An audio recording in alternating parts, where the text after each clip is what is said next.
네, 오늘은 형통하게 하시는 하나님, 형통하게 하시는 하나님이라는 제목으로 말씀을 나누겠는데요. 6절에 보면요. 고독한 자들은 이제 하나님이요, 가족과 함께 살게 하시고, 갇힌 자들은 이끌어내서 형통하게 하신다라는 말씀이 나오기 때문입니다. 우리가 생각하는 형통이란 이런 물질적인 풍요, 이런 것들을 형통이라고 말하잖아요. 근데 원어로 이 형통이라는 단어를 보면요. 여기서는 노래하며 나감이라는 의미가 있어요. 그러니까 자유하게 되어지는 것을 형통이라고 하는 거죠. 그러니까 우리를 매이게 만드는 것들로부터 자유케 되어지는 것이 말씀에서 말하는 형통인데, 우리도 이 형통하게 하시는 하나님을 경험하려면 어떻게 해야 하는지 두 가지로 같이 나눠볼 텐데요. 첫 번째로요, 형통하게 하신 하나님을 경험하려면 하나님 자체를 기뻐해야 합니다. 1절인데요. 하나님이 일어나시니 원수들은 흩어지며 주를 미워하는 자들은 주 앞에서 도망하리이다. 다윗이 이 위기가 찾아왔을 때 가장 먼저 하는 것은요, 하나님이 일어나시도록 하는 겁니다. 그래서 1절에 하나님 일어나시니라고 말하잖아요.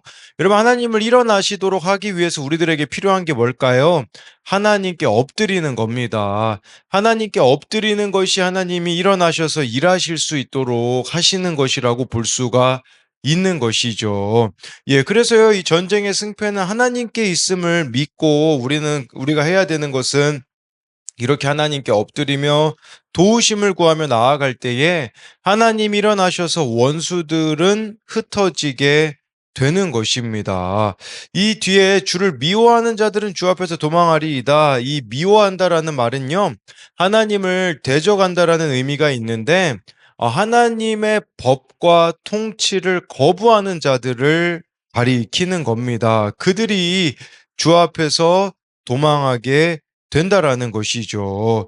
예, 그래서 이것을 좀 쉽게 생각해 보면요. 하나님이 일어나시면 주를 미워하는 자들이 도망한다. 우리로 말하자면요. 말씀이 들리면 미운 마음이 사라지게 된다라는 의미가 될 수 있습니다. 저와 1대1 양육을, 말씀 양육을 하시는 성도님께서 어제 같이 나눔을 하던 중에, 이전에 이제 조카가 이모 부인 성도님의 이름으로 대출 받으려고 했던 사실이 드러났는데, 그때 욱하는 마음을 이기지 못하고 폭력을 저지르셨다고 합니다. 이 나중에 이야기해 보니 이제 조카는 대출을 받아서 신발과 옷을 사고 싶어 했는데 근데 성도님께서요 말씀을 통해 그때는 몰랐는데 지금 돌아보시게 된 게 있는데 그것은 자신이 그 주에 이제 조카에게 지인들에게 선물 받은 명품 옷과 신발을 보여준 것이 화근이 되었음을 깨달았다고 하셨습니다. 물론 의도는 부담스러워서 입지도 신지도 않는다라는 것인데 그게 이제 조카에게는 소유의 욕망을 불러오게 되어 탐욕으로 인해 대출까지 알아보는 사건이 되었다는 그런 그 가운데 자신의 네 이런 어 죄를 발견하셨다고 하셨거든요. 그러면 이것이 하나님께서 일어나시니 우리 안에 있는 미움이 사라지게 되는 것이 아닐까 싶습니다. 그러니까요. 예, 하나님의 다스림을 받지 않았던 것들을 예, 우리가 깨닫고 돌이키게 되는 것이라고 할 수가 있죠. 혹시 여러분 가운데도요, 미워하는 자들이 있습니까? 그 가운데 내가 돌이켜야 하는 것은 무엇이 있는지를 보아야 합니다. 이게 바로 내 죄만 보고 가겠습니다라는 의미라고 할 수가 있죠. 저도 어제는 좀 서운한 마음이 드는 이런 지체들이 있었거든요. 근데 그 가운데 이제 제가 보게 된 지점이 있는데 그건 뭐냐면 내가 지금 안 하고 있는 것들이 있구나를 발견하게 돼서 이거를 깨닫게 하시기 위하여서 이런 일들이 일어났구나를 발견하게 되어지니 제 안에 그런 미운 마음들이 사라지는 것들을 경험하게 되었거든요. 그래서 여러분들이 하나님께 다스림 받지 않는 부분들이 있잖아요. 그것으로 인하여서 생겨지는 우리들에게 그런 미움 같은 것들이 있다라는 것을 예, 이 말씀을 통해서 보자라는 겁니다.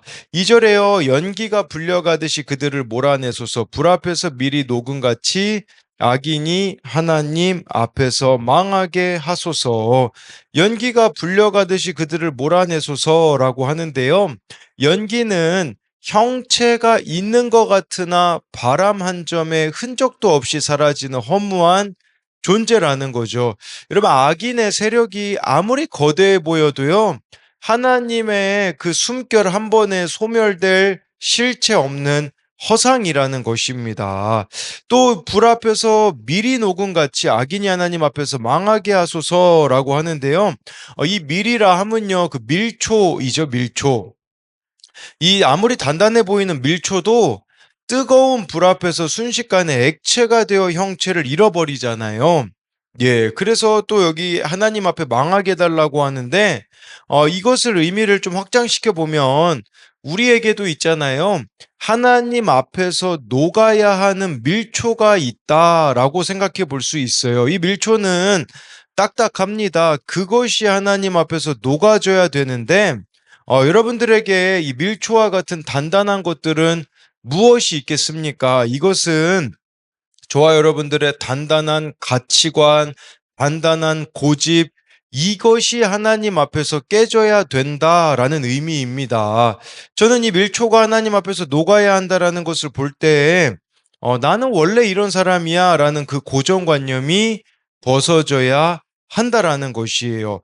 나는 원래 이런 사람이야 라고 말한다라는 의미는 나는 변하지 않을 거야 라는 의미겠죠. 그런데 여러분, 그것은 회피의 도구일 뿐입니다. 그래서 하나님 앞에서 녹아내려야 하는 나의 이런 악한 습성, 성품, 가치관들이 무엇이 있는가를 이 미리 녹음같이, 우리에게도 그런 녹아줘야 되는 부분들이 무엇이 있는가를 보자는 것이죠. 3, 4절 보면요.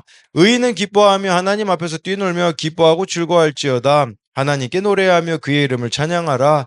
하늘을 타고 광야를 행하시던 이를 위하여 대로를 수축하라. 그의 이름은 여호와시니 그의 앞에서 뛰놀지어다. 의인은 기뻐한대요. 의인이 누굴까요? 성경에서 말하는 의인은요, 완벽한 자가 아닙니다. 죄가 없는 완벽한 자를 의인이라고 하지 않습니다. 이 의인은요, 하나님과의 바른 관계에 있는 자를 뜻합니다. 즉, 하나님의 통치와 주권을 인정하며 하나님께 피하는 자가 의인이죠. 근데 의인이 하나님과 바른 관계를 맺은 자라고 말씀드렸잖아요. 그러면 의인은요, 아주 쉽게 이야기하면요, 회개하는 자라고 볼 수 있습니다. 이렇게 회개하는 자들에게는요, 하나님 앞에서 뛰놀며 기뻐하고 즐거워하게 되어진다라는 것이죠. 여러분, 여기서 우리가 생각해 봐야 되는 게 있습니다. 여러분들에게 있어서 이 기쁨은 무엇에 있는가라는 지점이죠. 예, 나의 기쁨은 세상의 조건에 달려 있는가?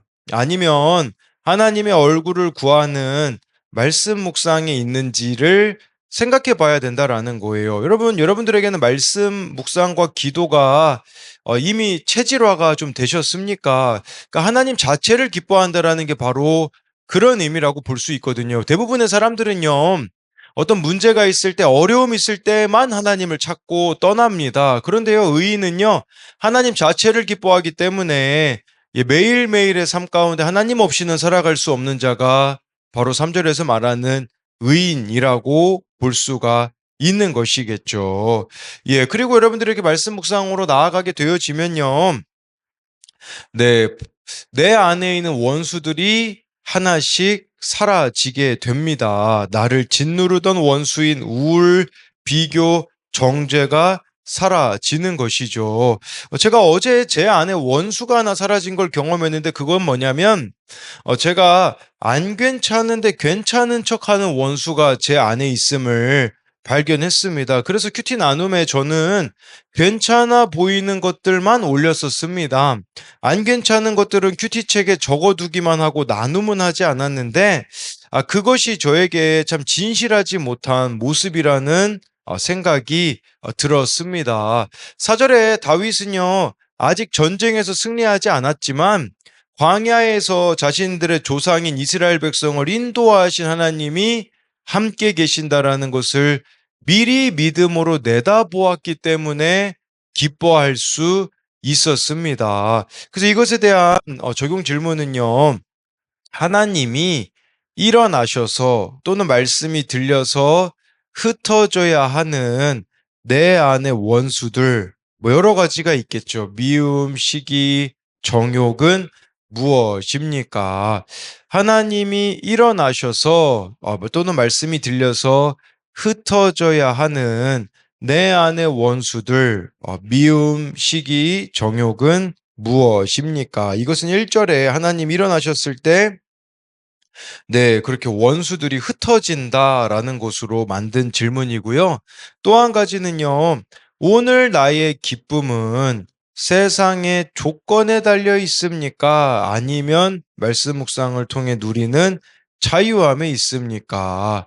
오늘 나의 기쁨은 세상 조건에 달려 있습니까? 아니면 말씀 묵상을 통해 누리는 자유함에 있습니까? 그래서 여러분들에겐 무엇이 기쁨이 되고 있는가? 하나님 자체가 기쁨이십니까? 아니면 어떤 세상적인 조건이 이루어졌을 때 기뻐합니까? 이것을 돌아보자라는 겁니다.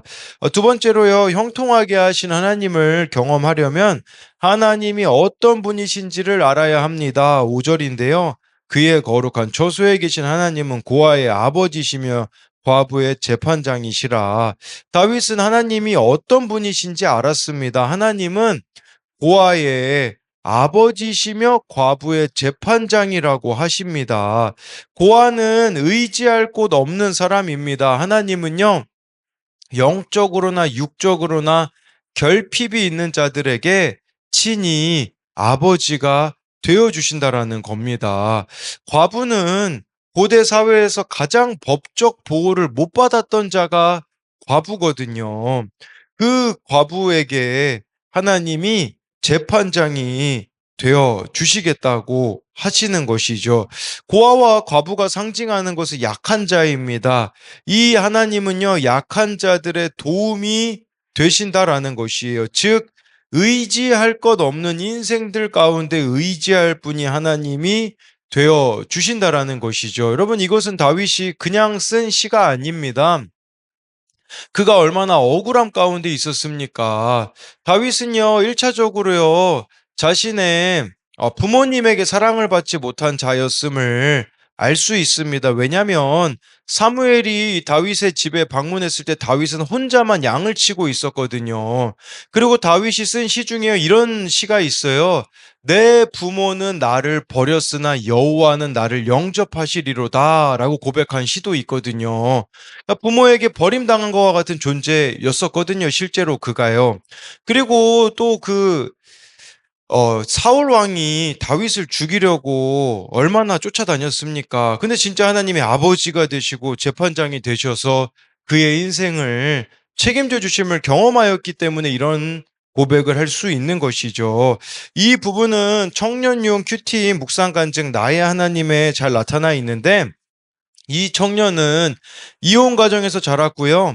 엄마가 일을 하지 않고 전도만 하러 다녔다고 합니다. 기초생활 수급비만 겨우 받고 살았기에 친구들과 나가 놀 수 없었고 지금은 흔한 치킨도 한 달에 한 번 먹을까 말까 했다고 하는데요. 거기 이런 고백이 나옵니다. 아빠가 없는데도 일을 하지 않는 엄마가 미웠지만 고아의 아버지 되신 하나님이 저의 아버지가 되어 주셔서 제 주변에 돕는 손길을 많이 보내주셨습니다. 동네 이웃분들이 음식도 나누어 주시고 옷도 물려주셨으며 학교 선생님들도 최대한 제가 장학금을 받고 학교를 다닐 수 있도록 도와주셨습니다. 흡족한 비를 보내사 주의 기업이 곤핍할 때에 견고하게 하시며 가난한 자를 위하여 은택을 준비하신 하나님이 저를 채워주신 것입니다. 당시에는 힘들었지만 제게 꼭 맞게 허락하신 환경 덕분에 심령이 가난해져 천국을 가진 하나님 자녀가 될 수 있었습니다. 예, 여러분 여기서 말하는 그 고아와 과부가 뜻하는 것은요.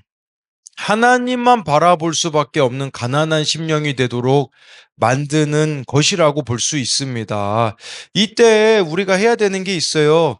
하나님께 나아가야 된다라는 것이죠. 그런데 우리는요, 이 가난한 심령이 되기보다 지난주 말씀에 예수님이 십자가에 못 박히실 때 모략을 탄 포도주는 안 받으셨습니다. 왜냐하면 모략에는 마취제가 포함되어 있었기 때문이거든요. 그러니까 우리는 근데 모략을 탄 포도주를 예수님은 안 받으셨는데 우리는 어렵다고 모략을 탄 포도주를 마셔야 됩니다. 그래서 이 고난을 내가 피하기 위하여서 회피 도구들을 우리가 얼마나 많이 붙잡는지 모르는 것이죠. 그런데요, 정말 가난한 심령이 되어서 하나님께 나아가는 기회가 되어줘야 된다라는 겁니다. 6절에요. 하나님은 고독한 자들은 가족과 함께 살게 하시며 갇힌 자들은 이끌어내서 형통하게 하시느니라. 오직 거역하는 자들의 거처는 메마른 땅이로다. 여러분, 가난한 심령이 되어서 하나님께 피하는 자들 있잖아요. 고아와 과부와 같은 자들은 6절에 보니까 가족과 함께 살게 하신대요. 이 고독한 자들이 가족과 함께 살게 하신다라는 것은 무슨 말이겠습니까? 우리로 말하면요, 영적인 가족이 생기게 하신다라는 뜻이에요. 더 구체적으로 말하자면요, 믿음의 공동체에 속하게 되는 것을 말하는 것입니다. 여러분, 다윗이 이스라엘 초대 왕 사울 왕에게 쫓김 당할 때 어떤 일이 벌어지냐면요, 아둘람 굴에 숨어 있을 때 사람들이 모여듭니다. 어떤 사람들이 모여드냐? 환난당한 자, 원통한 자, 빚진 자들이 모여들게 되어지거든요. 그게 바로 가족과 함께 사는 거 아니겠습니까? 그래서 우리가요, 정말 고독하잖아요. 근데 이 믿음의 공동체에 나아가게 되어지면 서로가 서로를 조건 없는 사랑으로 돌아보게 되어지는 것이겠죠. 또 여기 갇힌 자들을 이끌어내서 형통하게 하신다라고 하는데, 갇힌 자는요, 사슬에 묶인 포로들이라는 의미입니다. 우리 다 죄의 포로들로 살아가고 있는 지점들이 있지 않겠습니까? 죄의 결박이나 중독, 환경의 감옥에 갇힌 자들을 하나님이 해방시키시겠다라는 것이에요. 그래서 형통하게 하신다라는 것은요, 자유를 주신다라는 것을 말씀해 주고 있는 것이겠죠. 여러분, 우리들의 삶에 다 발목 잡고 있는 것들이 있지 않겠습니까? 그것으로부터 하나님은 자유하게 하신다라는 것이에요. 7, 8절을 이제 마지막으로 보면요, 하나님이여 주의 백성 앞에서 앞서 나가사 광야에서 행진하셨을 때에 땅이 진동하며 하늘이 하나님 앞에서 떨어지며 저 신의 산도 하나님 곧 이스라엘의 하나님 앞에서 진동하였나이다 라고 말씀해 주고 있는데요.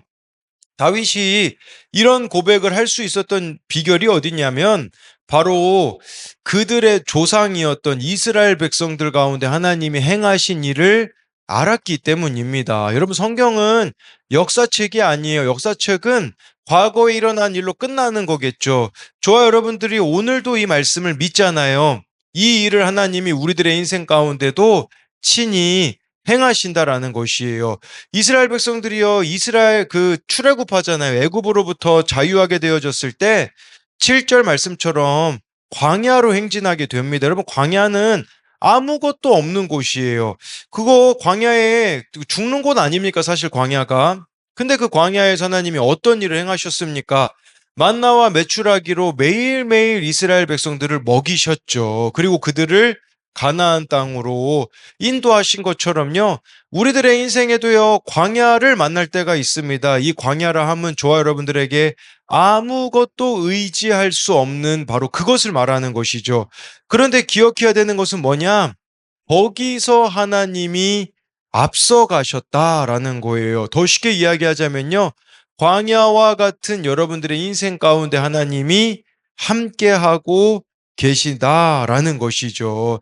지금 광야의 시간을 마주하고 있지는 않습니까? 여러분들에게 정말 내가 당하고 있는 이런 고난, 또 여러 가지 이 어려움 속에서 하나님이 길을 내고 계신다라는 것을 기억해야 된다라는 것이에요. 정말 이 절대 고독과 죽음의 땅 가운데 하나님이 함께하고 계심을 말씀해 주고 있는 것이죠. 8절에요. 땅이 진동한대요. 이 땅이 진동한다라는 것은요, 뭐 지진을 뜻하긴 하는데, 모든 질서가 통치가 하나님 앞에 굴복하게 되어짐을 말씀해 주고 있고요. 하늘이 하나님 앞에서 떨어지며라고 이렇게 말씀해 주고 있는데, 여러분, 이것은요, 이 방울저 떨어지다 떨어뜨리다라는 의미로서요. 비를 상징합니다. 그러니까 메마른 광야에 하나님이 비를 내시겠다라는 뜻이에요. 즉 하나님의 공급하심이 반드시 따르겠다라는 것이죠. 저 시내산도 이제 하나님 앞에 진동하게 되었다라고 하는데요. 그 당시 시내산은요. 견고하여서요, 변하지 않을 것 같은 산의 상징이었습니다. 그러니까 우리들로 말하면 이런 거죠. 절대로 변하지 않을 것 같은 인생도 하나님은 변화시키실 수 있다라는 의미라고 볼 수가 있는 것입니다. 예. 그래서 이것에 대한 두 가지 적용 질문은요. 내 인생에서 지금 가난한 심령을 만드는 것들은 무엇이 있습니까? 그것으로 인하여 하나님께 나아가며 공동체에 속해 갑니까?